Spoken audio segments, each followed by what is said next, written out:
दोस्तों, हेल्दी रहने के लिए हेल्दी डाइट बहुत जरूरी है।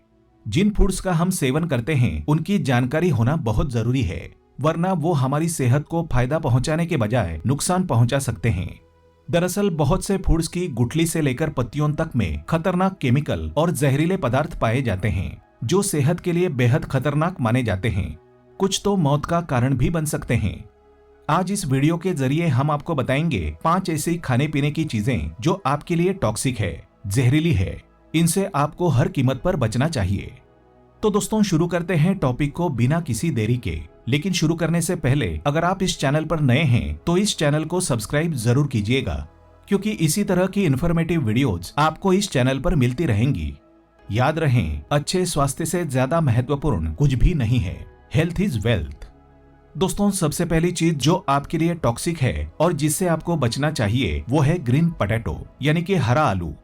दोस्तों, जो हरे आलू होते हैं, अक्सर आपने देखा होगा बहुत सारे आलू तो पूरे ही हरे होते हैं या फिर उनका एक पार्ट हरा होता है। जो पार्ट आलू का हरा हो जाता है दोस्तों, उसके अंदर 2 चीजें पाई जाती है। एक होता है क्लोरोफिल, जो कि एक पिगमेंट होता है, वर्णक कह सकते हैं आप उसको। वो उसको हरा बना देता है। और दूसरी चीज है सोलेनेस। क्लोरोफिल तो एक नॉन हार्मफुल चीज है, उसका कोई नुकसान नहीं है, आराम से आप उसे खा सकते हैं। लेकिन जो सोलेनेस है, बेसिकली ये एक न्यूरोटॉक्सिक होता है, जो कि हमारे लिए जहर का काम करता है। अगर आप सोलेनेस को ज्यादा क्वांटिटी में इंजेस्ट कर लेते हैं तो उसकी वजह से कुछ लक्षण आपके अंदर आ सकते हैं, जैसे कि headache, nausea, vomiting, internal bleeding, paralysis या एक्सट्रीम केसेस में कोमा और डेथ भी हो सकती है। तो अगर आप कोई ऐसा आलू ले रहे हैं खाना पकाने के लिए जो पूरी तरह से हरा है, तो उसको आपको बिल्कुल भी इस्तेमाल नहीं करना चाहिए। उसको फेंक देना चाहिए। इनफैक्ट सेफ जगह पर फेंक देना चाहिए, जहां पर कोई जानवर भी उसको ना खाए। या फिर अगर आप आलू ले रहे हैं खाना पकाने के लिए जो कि एक साइड से हरा है, एक पोर्शन उसका हरा है, बाकी ठीक है, तो उस हरे पोर्शन को आप काट के फेंक सकते हैं। क्योंकि ऐसा नहीं है कि वो जो जहर है वो पूरे के पूरे आलू में आ जाएगा। जितना पार्ट उसका ग्रीन होगा, सिर्फ उतने ही पार्ट में वो जहर उसका पाया जाता है। तो ये आपको ध्यान रखना है। कुछ केस स्टडीज भी इसके ऊपर हो चुकी हैं, जिसमें ये पाया गया कि सिर्फ 450 ग्राम फुल्ली ग्रीन पोटैटोज अगर कोई इंसान खा ले तो उससे इतना सोलेनेस मिल जाता है जिससे एक अच्छे खासे एडल्ट की डेथ हो सकती है। तो ग्रीन पोटैटो यानी हरे आलू से आपको हर कीमत पर बचना चाहिए। इसको बिल्कुल भी इस्तेमाल नहीं करना चाहिए। दूसरी चीज जो कि आपके लिए टॉक्सिक हो सकती है वो है नेटमेग, यानी कि जायफल। तो नेटमेग एक ऐसी चीज है जो कि हमारे भारत में बहुत सारी करीज में गर्म मसाले की शक्ल में डाली जाती है। नेटमेग के अंदर एक एक्टिव कंपाउंड होता है जिसको बोलते हैं मायरस्टिसिन। और मायरस्टिसिन जब हमारी बॉडी के अंदर जाके ब्रेकडाउन होता है तो उसकी वजह से एक ऐसा कंपाउंड पैदा करता है जो कि हमारे नर्वस सिस्टम को अफेक्ट करता है। और उसकी वजह से अगर ओवरडोज हो जाए तो हमारे अंदर डिजीनेस, पैल्पिटेशन, चक्कर आना, नोजिया और वोमिटिंग जैसी प्रॉब्लम्स हो सकती हैं। कुछ केसेस में हेलुसिनेशन भी हो सकता है, यानी मरीज जो है बावलापन कुछ उसके दिमाग में आ जाता है, उसको समझ नहीं आता है, ऐसा लगता है इससे हवा में उड़ रहा है, या कुछ अजीब अजीब से ख्याल उसके माइंड में आने लगते हैं, जिसको हेलुसिनेशन बोलते हैं। दोस्तों, नेटमेग टॉक्सिसिटी के कुछ केसेस भी रिपोर्ट हो चुके हैं, जिनमें से 2 केसेस आज हम आपके साथ शेयर कर रहे हैं। पहला केस था जिसमें एक 17 साल की लड़की थी जिसने 50 ग्राम नेटमेग का पाउडर अपने मिल्कशेक में इस्तेमाल कर लिया था। और उसको इस्तेमाल करने के सिर्फ 1 से 1.5 घंटे के अंदर उसके अंदर बहुत सीवियर सिम्टम्स आने शुरू हो गए। उसको हेलुसिनेशन होने लगा, डिजीनेस होने लगी, चक्कर आने लगे, वोमिटिंग और नोजिया उसको होने लगी और बेहोशी की हालत उसके अंदर होने लगी। जब उसको हॉस्पिटल ले जाया गया, उसका इलाज हुआ, तो उसके बाद पता लगा कि ये लक्षण उसके अंदर आए थे, ये नेटमेग की टॉक्सिसिटी के कारण आए थे। एक केस और था जिसके अंदर 37 साल की एक लड़की थी जिसने सिर्फ 10 ग्राम नेटमेग का पाउडर इस्तेमाल किया था और उसके अंदर भी इसी तरह के लक्षण देखे गए। और यही रीजन भी पाया गया कि नेटमेग की ओवरडोज के कारण उसको ये चीजें हो रही है। दोस्तों, नेटमेग की जो टॉक्सिसिटी होती है, इसके लक्षण आपको सिर्फ 1 से 1.5 घंटे के अंदर आने शुरू हो जाते हैं और करीब 10 घंटे तक आपके अंदर रहते हैं। वैसे हमारे भारत में दोस्तों, जो हम लोग जायफल इस्तेमाल करते हैं वो करते हैं मसाले की शक्ल में, और इस शक्ल में बहुत ही कम क्वांटिटी इस्तेमाल की जाती है और वो कहीं ना कहीं डाइल्यूट भी हो जाता है, जिसकी वजह से कोई नुकसान या कोई खतरा हमारे लिए नहीं होता है। लेकिन अगर आप नेटमैग को एज अ मेडिसिन इस्तेमाल करते हैं, क्योंकि बहुत सारी आयुर्वेदिक मेडिसिन में या बहुत से सप्लीमेंट्स में या बहुत से घरेलू नुस्खों में भी नेटमैग का इस्तेमाल किया जाता है, तो ऐसी शक्ल में आपको ज्यादा सतर्क रहने की जरूरत है। आपको इस बात को मेक श्योर करने की जरूरत है कि जो नेटमैग आप ले रहे हैं उसकी ओवरडोज आपके अंदर ना हो जाए। अगर आप नेटमैग का कोई सप्लीमेंट इस्तेमाल करते हैं तो कोशिश करें कि जो रिकमेंडेड डोजेज हैं, जो उस ब्रांड का, उस मैन्युफैक्चरर का रिकमेंडेड डोजेज है, उससे आप ज्यादा ना लें। या फिर अगर आपके डॉक्टर ने आपको कोई नुस्खा बताया है या किसी तरह से आप इसको इस्तेमाल कर रहे हैं, तो कोशिश करिए कि जो रिकमेंडेड डोजेज हैं उसके ऊपर आप इसको ना लें। अगर आप इसको विद इन रिकमेंडेशन लेंगे तो इससे आपका कोई नुकसान नहीं है, लेकिन अगर आप गलती से या जानबूझ के इसको ज्यादा ले लेते हैं तो ये आपके लिए जानलेवा भी हो सकता है। दोस्तों, तीसरी टॉक्सिक चीज जो आपको नहीं खानी चाहिए वो है बिटर आलमंड्स, यानी कि कड़वे बादाम। मार्केट में दो तरह के बादाम मिलते हैं, एक होते हैं स्वीट आलमंड्स और एक होते हैं बिटर आलमंड्स। आमतौर पर जो ग्रोसरी स्टोर्स में मिलते हैं वो स्वीट आलमंड्स ही होते हैं, जो कि पूरी तरह से सेफ होते हैं, कोई नुकसान इनका नहीं होता है।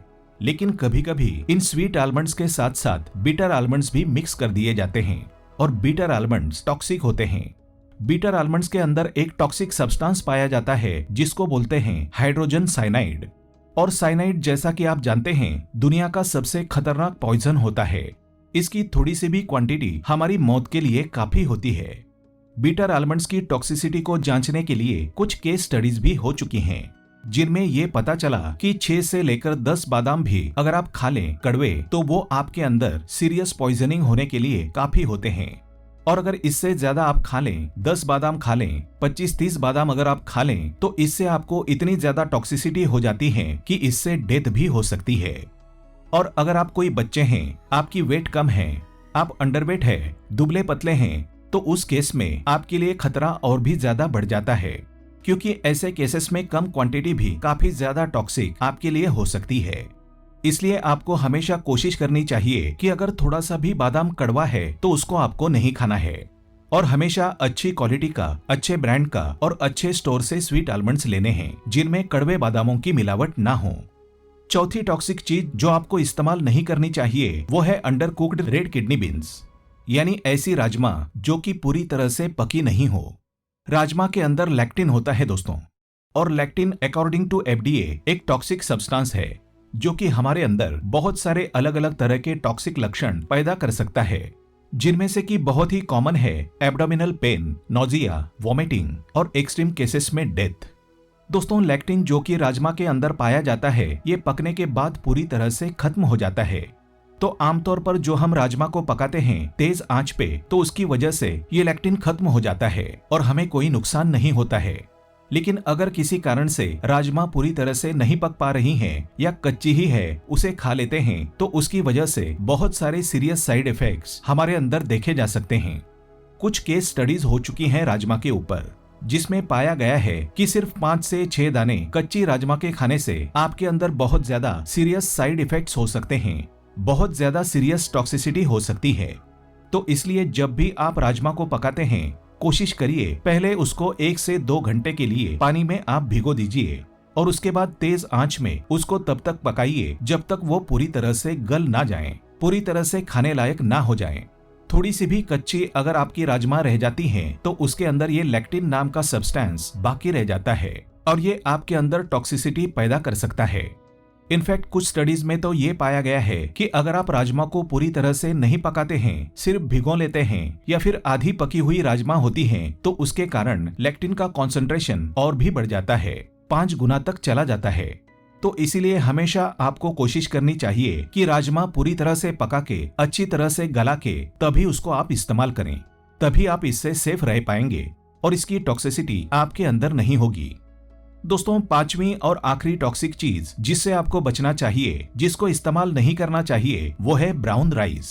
जी हाँ, ये शायद थोड़ा सा आपके लिए शॉकिंग हो सकता है, क्योंकि ब्राउन राइस अक्सर बहुत ही हेल्दी माना जाता है और माना जाता है कि ये काफी ज्यादा अच्छी चीज है और आपको रेगुलरली इस्तेमाल भी करना चाहिए।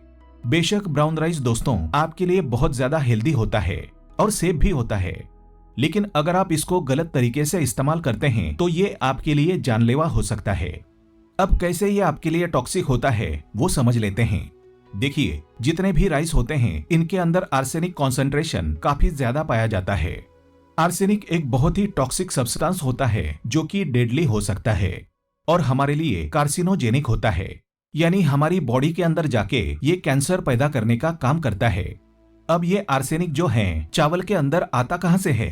देखिए, जितनी भी खेती होती है चावल की, उस खेती के दौरान क्या होता है कि चावल के अंदर बहुत सारे फर्टिलाइजर्स डाले जाते हैं, बहुत सारे पेस्टिसाइड्स डाले जाते हैं और अलग अलग तरह की दवाइयां डाली जाती हैं और इन सभी दवाइयों के अंदर आर्सेनिक काफी ज्यादा मात्रा में होता है। और चावल के अंदर एक खासियत होती है कि ये आर्सेनिक को सॉइल के अंदर से ज्यादा एब्जॉर्ब करता है, क्योंकि वैसे तो ये जितने भी पेस्टिसाइड्स हैं वो सभी चीजों में डलते हैं, सभी अनाजों में डलते हैं, लेकिन क्योंकि चावल के अंदर कैपेसिटी ज्यादा होती है इसको एब्जॉर्ब करने की, तो इसी कारण से चावल के अंदर आर्सेनिक का कॉन्सेंट्रेशन जो है वो बढ़ जाता है।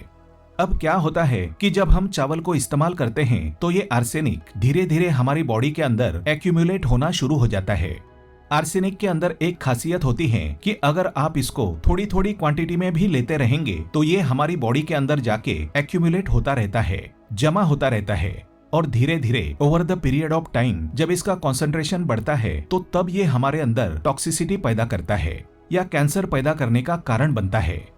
अब अगर हम कंपेयर करें ब्राउन राइस को और व्हाइट राइस को दोस्तों, तो ब्राउन राइस के अंदर जो आर्सेनिक का कॉन्सेंट्रेशन होता है वो व्हाइट राइस के मुकाबले ज्यादा होता है, क्योंकि जो व्हाइट राइस होता है ये प्रोसेस्ड होता है और प्रोसेसिंग के दौरान जो आर्सेनिक का कॉन्सेंट्रेशन है वो उसमें से कम हो जाता है। अब आप ये सवाल पूछेंगे कि अगर आपको चावल इस्तेमाल करने हैं तो उसको सेफली आप कैसे इस्तेमाल कर सकते हैं? तो बहुत ही आसान है दोस्तों।